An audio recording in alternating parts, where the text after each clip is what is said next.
بسم الله الرحمن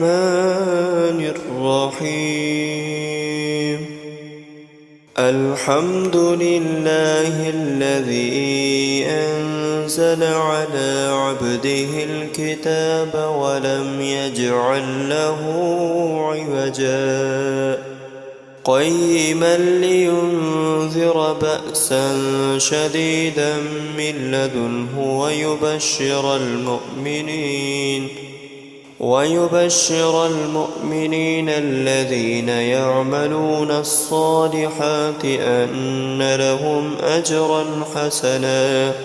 ماكثين فيه أبدا وينذر الذين قالوا اتخذ الله ولدا ما لهم به من علم ولا لآبائهم كبرت كلمة تخرج من أفواههم إن يقولون إلا كذبا فلعلك باخع نفسك على آثارهم إن لم يؤمنوا بهذا الحديث أسفا إنا جعلنا ما على الأرض زينة لها لنبلوهم أيهم أحسن عملا وإنا لجاعلون ما عليها صعيدا جرزا أم حسبت أن أصحاب الكهف والرقيم كانوا من آياتنا عجبا إذ أوى الفتية إلى الكهف فقالوا ربنا آتنا من لدنك رحمة وهيئ لنا من أمرنا رشدا فضربنا على آذانهم في الكهف سنين عددا ثم بعثناهم لنعلم أي الحزبين أحصى لما لبثوا أمدا نحن نقص عليك نبأهم بالحق إنهم فتية آمنوا بربهم وزدناهم هدى وربطنا على قلوبهم إذ قاموا فقالوا ربنا رب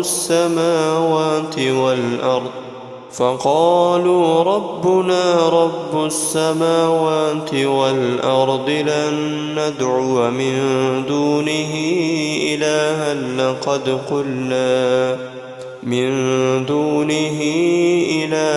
لقد قلنا إذا شططا هؤلاء قومنا اتخذوا من دونه آلهة لولا يأتون عليهم بسلطان بين فمن أظلم ممن افترى على الله كذبا وإذ اعتزلتموهم وما يعبدون إلا الله فأووا إلى الكهف ينشر لكم ربكم من رحمته ويهيئ لكم من أمركم مرفقا وترى الشمس إذا طلعت تساور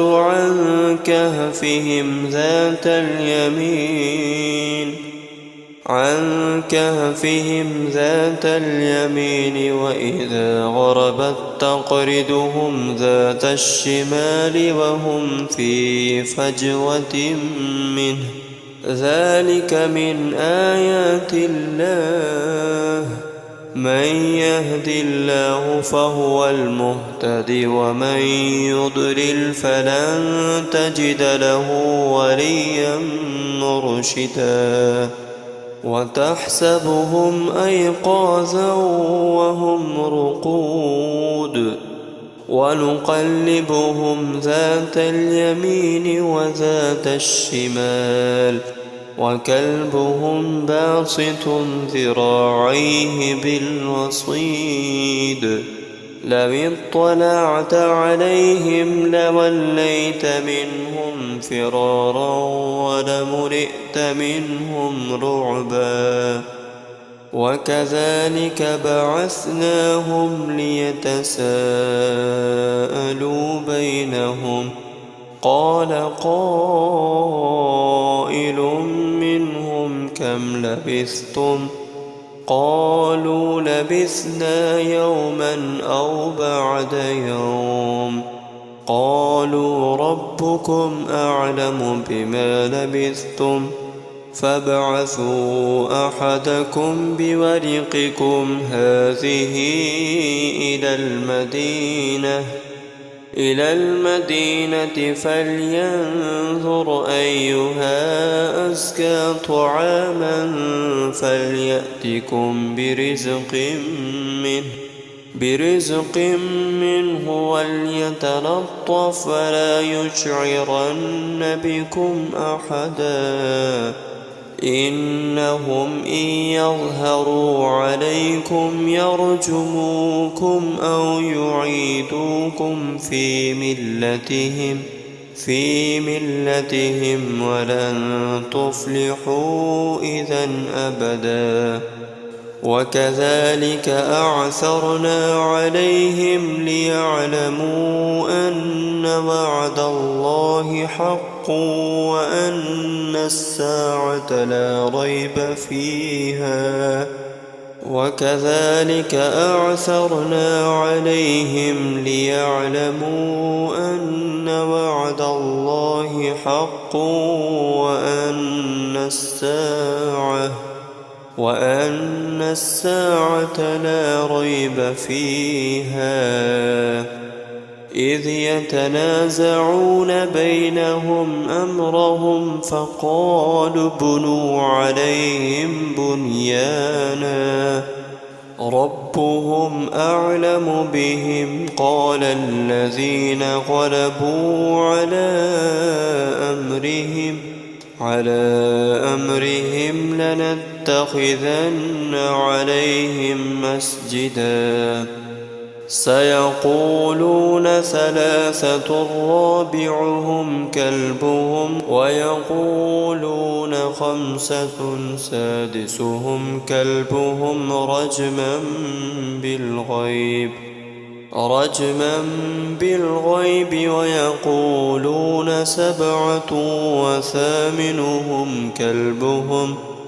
قل ربي أعلم بعدتهم ما يعلمهم إلا قليل فلا تمار فيهم إلا مراء ظاهرا ولا تستفت فيهم منهم أحدا ولا تقولن لشيء إني فاعل ذلك غدا إلا أن يشاء الله واذكر ربك إذا نسيت وقل عسى أن يهديني ربي لأقرب من هذا رشدا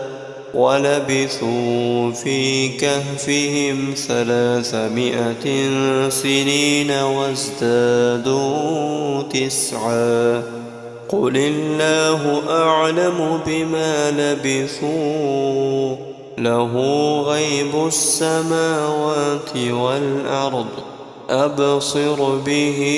وأسمع ما لهم من دونه من ولي ولا يشرك في حكمه أحدا واتل ما أوحي إليك من كتاب ربك لا مبدل لكلماته ولن تجد من دونه ملتحدا واصبر نفسك مع الذين يدعون ربهم بالغداة والعشي يريدون وجهه ولا تعد عيناك عنهم تريد زينة الحياة الدنيا ولا تطع من أغفلنا قبله عن ذكرنا واتبع هواه وكان أمره فرطا. وقل الحق من ربكم فمن شاء فليؤمن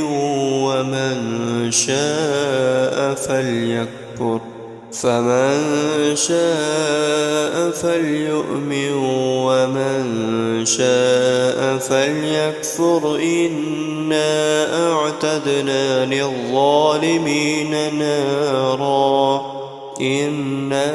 أعتدنا للظالمين نارا أحاط بهم سرادقها وإن يستغيثوا يغاثوا بماء كالمهل يشوي الوجوه بئس الشراب وساءت مرتفقا. إن الذين آمنوا وعملوا الصالحات إنا لا نضيع أجر من أحسن عملا أولئك لهم جنات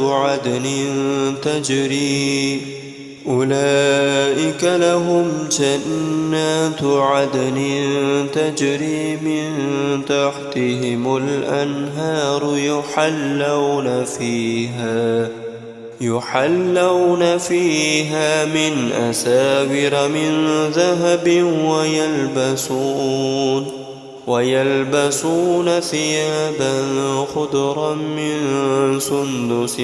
وإستبرق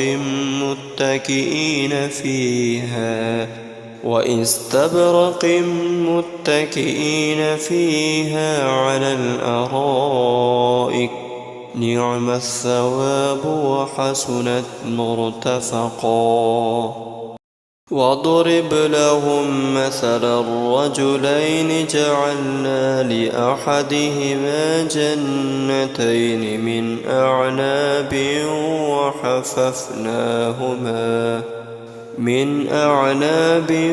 وحففناهما بنخل وجعلنا بينهما زرعا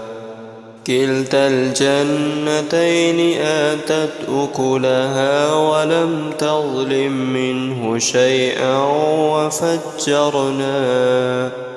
وفجرنا خلالهما نهرا وكان له ثمر فقال لصاحبه وهو يحاوره أنا أكثر منك مالا وأعز نفرا ودخل جنته وهو ظالم لنفسه قال ما أظن أن تبيد هذه أبدا وما أظن الساعة قائمة ولئن رددت إلى ربي لأجدن خيرا منها منقلبا. قال له صاحبه وهو يحاوره أكفرت بالذي خلقك من تراب ثم من نطفة ثم سواك رجلا لكن هو الله ربي ولا أشرك بربي أحدا ولولا إذ دخلت جنتك قلت ما شاء الله لا قوة إلا بالله إن ترني أنا أقل منك مالا وولدا فعسى ربي أن يؤتيني خيرا من جنتك ويرسل عليها حسبانا من السماء فتصبح صعيدا زلقا أو يصبح ماؤها غورا فلن تستطيع له طلبا وأحيط بثمره فأصبح يقلب كفيه على ما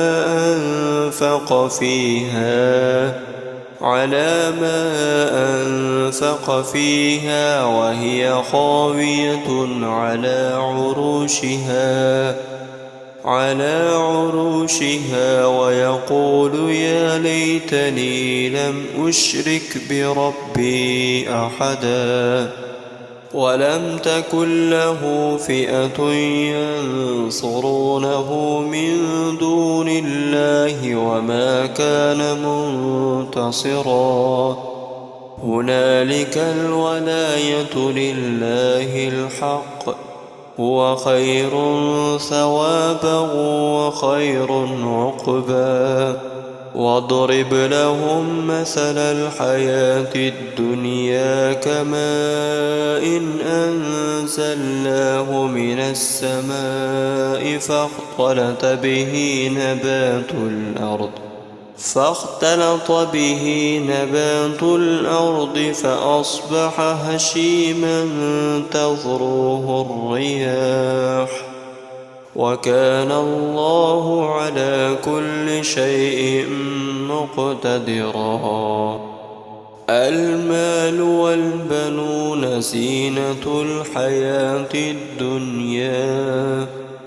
والباقيات الصالحات خير عند ربك ثوابا وخير أملا ويوم نسير الجبال وترى الأرض بارزة وحشرناهم فلم نغادر منهم أحدا وعرضوا على ربك صفا لقد جئتمونا كما خلقناكم أول مرة بل زعمتم أن لن نجعل لكم موعدا ووضع الكتاب فترى المجرمين مشفقين مما فيه ويقولون يا ويلتنا ما لهذا الكتاب لا يغادر صغيرة ولا كبيرة إلا أحصاها ووجدوا ما عملوا حاضرا ولا يظلم ربك أحدا وإذ قلنا للملائكة اسجدوا لآدم فسجدوا إلا إبليس كان من الجن ففسق عن أمر ربه أفتتخذونه وذريته أولياء من دوني وهم لكم عدو بئس للظالمين بدلا ما أشهدتم خلق السماوات والأرض ولا خلق أنفسهم وما كنت متخذ المضلين عددا ويوم يقول نادوا شركائي الذين زعمتم فدعوهم فلم يستجيبوا لهم وجعلنا بينهم موبقا ورأى المجرمون النار فظنوا أنهم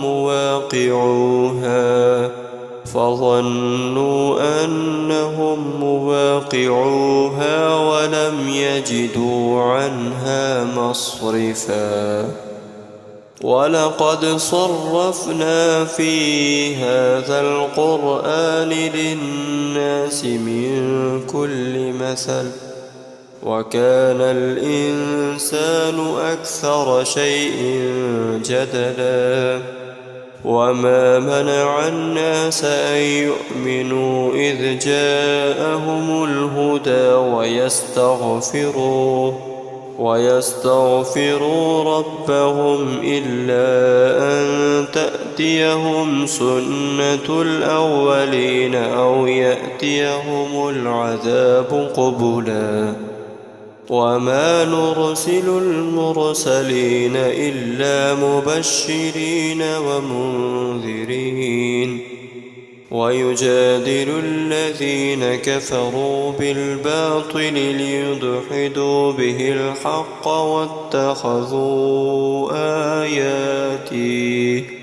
واتخذوا آياتي وما أنذروا هزوا ومن أظلم ممن ذكر بآيات ربه فأعرض عنها ونسي ما قدمت يداه إنا جعلنا على قلوبهم أكنة أن يفقهوه وفي آذانهم وقرا وإن تدعوهم إلى الهدى فلن يهتدوا إذا أبدا وربك الغفور ذو الرحمة لو يؤاخذهم بما كسبوا لعجل لهم العذاب بل لهم موعد لن يجدوا من دونه موئلا وتلك القرى أهلكناهم لما ظلموا وجعلنا لمهلكهم موعدا وإذ قال موسى لفتاه لا أبرح حتى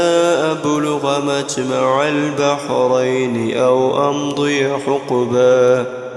فلما بلغا مجمع بينهما نسيا حوتهما فاتخذ سبيله في البحر سربا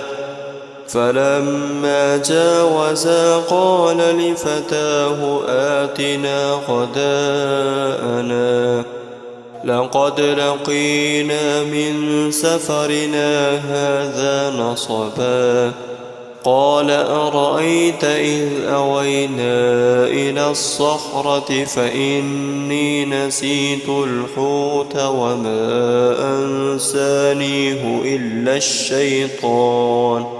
وما أنسانيه إلا الشيطان أن أذكره واتخذ سبيله في البحر عجبا قال ذلك ما كنا نبغ فارتدا على آثارهما قصصا فوجدا عبدا من عبادنا آتيناه رحمة من عندنا وعلمناه من لدنا علما قال له موسى هل أتبعك على أن تعلمني مما علمت رشدا قال إنك لن تستطيع معي صبرا وكيف تصبر على ما لم تحط به خبرا قال ستجدني إن شاء الله صابرا ولا أعصي لك أمرا قال فإن اتبعتني فلا تسألني عن شيء حتى أحدث لك منه ذكرا فانطلقا حتى إذا ركبا في السفينة خرقها قال أخرقتها لتغرق أهلها لقد جئت شيئا إمرا قال ألم أقل إنك لن تستطيع معي صبرا قال لا تؤاخذني بما نسيت ولا ترهقني من أمري عسرا فانطلقا حتى إذا لقيا غلاما فقتله قال أقتلت نفسا زكية بغير نفس لقد جئت شيئا نكرا قال ألم أقل لك إنك لن تستطيع معي صبرا قال إن سألتك عن شيء بعدها فلا تصاحبني قد بلغت من لدني عذرا فانطلقا حتى إذا أتيا أهل قرية استطعما أهلها فأبوا أن يضيفوهما فوجدا فيها جدارا يريد أن ينقض فأقامه قال لو شئت لاتخذت عليه أجرا قال هذا فراق بيني وبينك سأنبئك بتأويل ما لم تسطع عليه صبرا أما السفينة فكانت لمساكين يعملون في البحر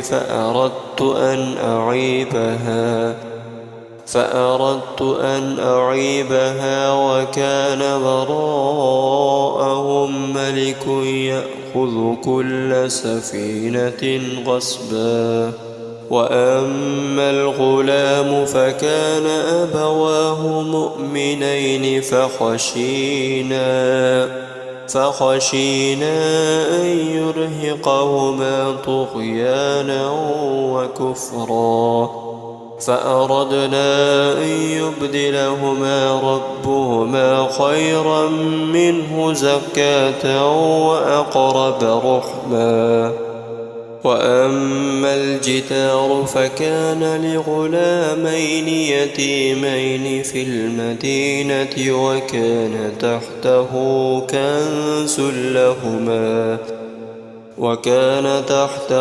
كنز لهما وكان أبوهما صالحا فأراد ربك أن يبلغا أشدهما ويستخرجا كنزهما رحمة من ربك وما فعلته عن أمري ذلك تأويل ما لم تسطع عليه صبرا ويسألونك عن ذي القرنين قل سأتلو عليكم منه ذكرا إنا مكنا له في الأرض وآتيناه من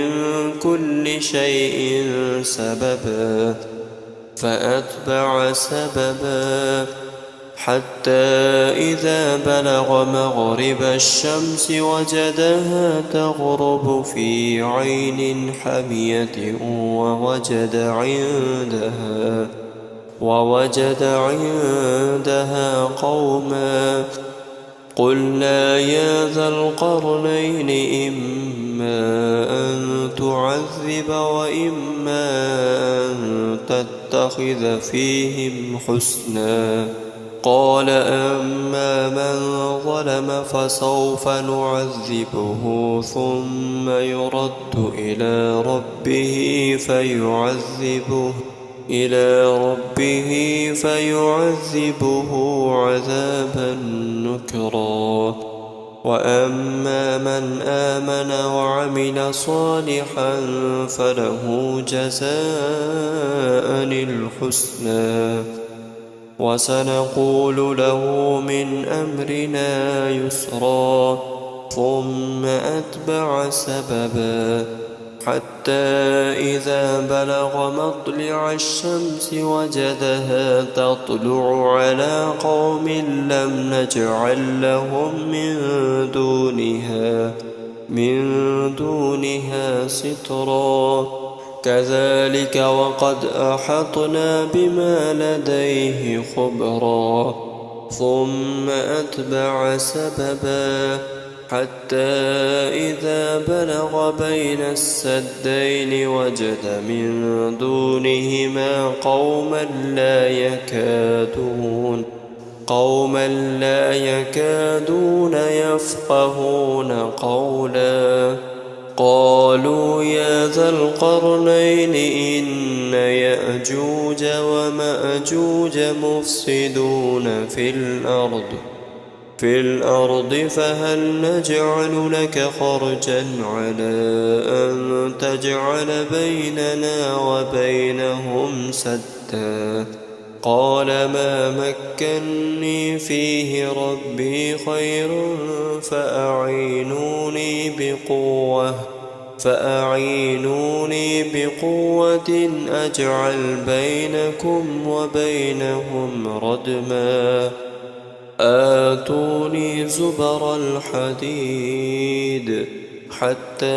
إذا ساوى بين الصدفين قال انفخوا حتى إذا جعله نارا قال آتوني يفرغ عليه قطرا فما استطاعوا أن يظهروه وما استطاعوا له نقبا قال هذا رحمة من ربي فإذا جاء وعد ربي جعله دكا وكان وعد ربي حقا وتركنا بعدهم يومئذ يموج في بعد ونفخ في الصور فجمعناهم جمعا